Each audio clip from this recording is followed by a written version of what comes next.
And we're back. Kevin Trudeau here. Thanks for listening to the Kevin Trudeau Show, KTRadioNetwork.com. With me is David Icke, the pioneer, exposing the truths about the New World Order, secret societies, one world government, one world currency. We're hearing a lot about it today.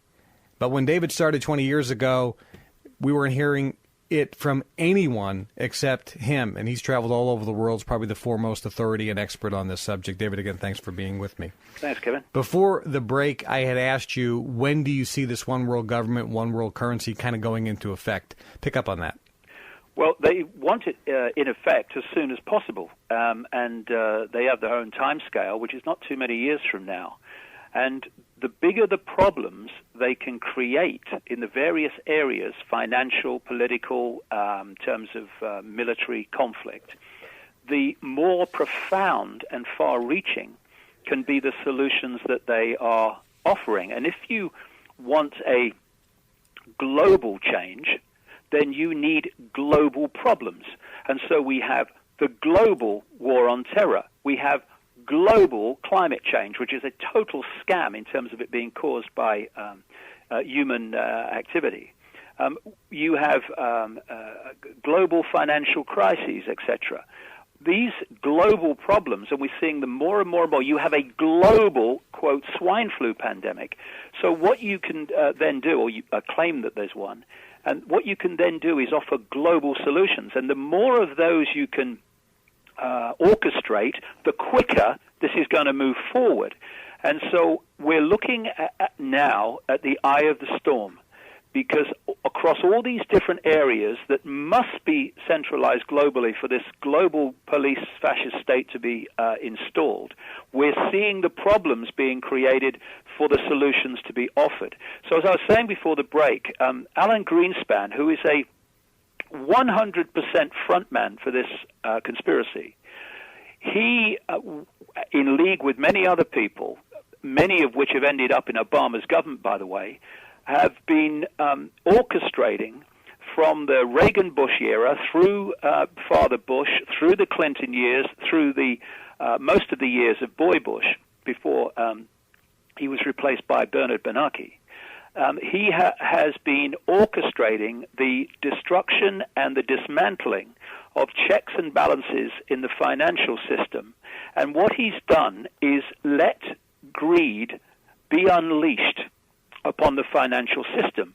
Now, it's not that all the greedy people were in on the idea that, yes, what we're going to do is do this and crash the economy globally, and then we can offer the solution of a world central bank and centralized control of the world economy. They were just, the rank and file people involved were just greedy people who wanted bigger and bigger bonuses. That's why these bonuses kept being ratcheted up to encourage this. And they did what was necessary with their ludicrous loan policy, which was all based on take the loan, then I get a bonus. Take another loan, I get a bonus. Never mind if it was going to be paid back or not. All this created the crash. And the crash is part of a three-step strategy. The first one was to crash it so everyone knew there was a problem.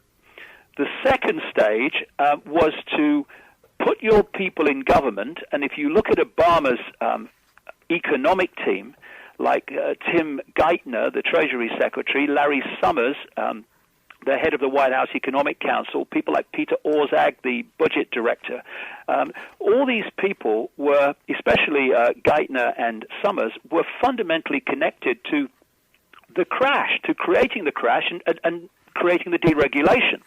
So stage two was to put your people in government and get the government's policies around the world to throw cuckoo land, ludicrous amounts of borrowed money at the banks and at the problem, to the point where the government cannot spend any more money, it cannot borrow any more money. Using a firearm analogy, there's no bullets left in the barrel.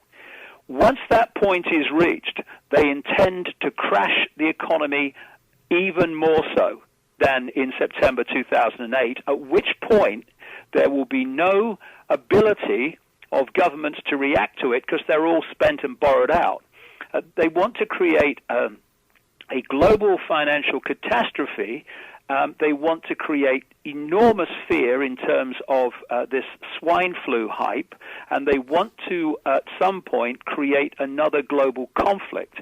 And they want to throw all these things at people so that the population of the world is in total fear, exhaustion, and just wants someone to come and save us.